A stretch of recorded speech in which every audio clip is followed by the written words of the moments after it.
Action জোনে দেব ফিরলেন খাদান দিয়ে, প্রসেনজিৎ চট্টোপাধ্যায় ফিরছেন দেবী চৌধুরানী দিয়ে। এখন সোহমও বাদ নেই। সোহম অ্যাকশন করতে আসছেন তার নতুন ছবি ফেলু বক্সি নিয়ে। এখন তার টিজার নিয়েই আলোচনা করব।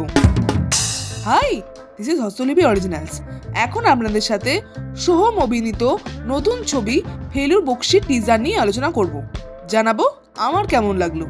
এরকমই বাংলায় সমস্ত সিরিজ এবং সিনেমা সংক্রান্ত আলোচনা শুনতে এবং রিভিউ পেতে আমাদের এই চ্যানেলটা ফলো করে রাখুন আর নোটিফিকেশন বেলের ওপর ক্লিক করে অল বাটনের ওপর ক্লিক করে রাখুন, যাতে আমাদের ভিডিও সবার আগে আপনাদের কাছে পৌঁছে যায়। তাহলে চলুন ভিডিওটা শুরু করছি।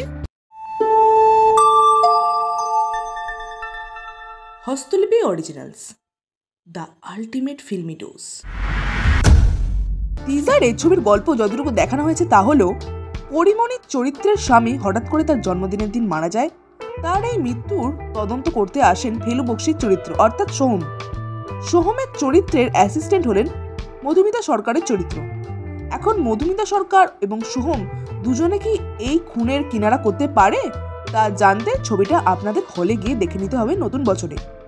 এই ছবিটার মাধ্যমে সোহম কমার্শিয়াল ভাবে ফিরতে চলেছেন, কারণ এই টিজারে সোহমের যেভাবে এন্ট্রি দেখানো হয়েছে তা বেশ ভালো। ব্যাকগ্রাউন্ড মিউজিক বেশ এফেক্টিভ এবং টিজারটা যে নোটে শেষ করা হয়েছে তা বেশ সুন্দর। দর্শকদের এই ছবিটা দেখার জন্য আগ্রহ জন্মাবে। সোহম একজন ভালো অভিনেতা, তাকে প্রপারলি ইউজ করলে তিনি বেশ ভালো অভিনয় করবেন, আমার সেটা বিশ্বাস। ছবিতে শুধুমাত্র সোহমকেই অ্যাকশন করতে দেখা যাবে না, মধুমিতা সরকারকেও হালকা পাতলা অ্যাকশন করতে দেখা যাবে। এবং মধুমিতা সরকারের চরিত্র সোহমের শুধু অ্যাসিস্ট্যান্ট নয়, লাভ ইন্টারেস্টও বটে। এখন দেখা যাক পরিমণি, সোহম, মধুমিতা সরকার এবং অন্যান্য আর্টিস্টরা এই ছবিকে কি করে এনগেজিং করে তোলে। টিজারটা দেখলাম, বেশ ভালো লেগেছে। ট্রেলারটার জন্য অপেক্ষায় আছি।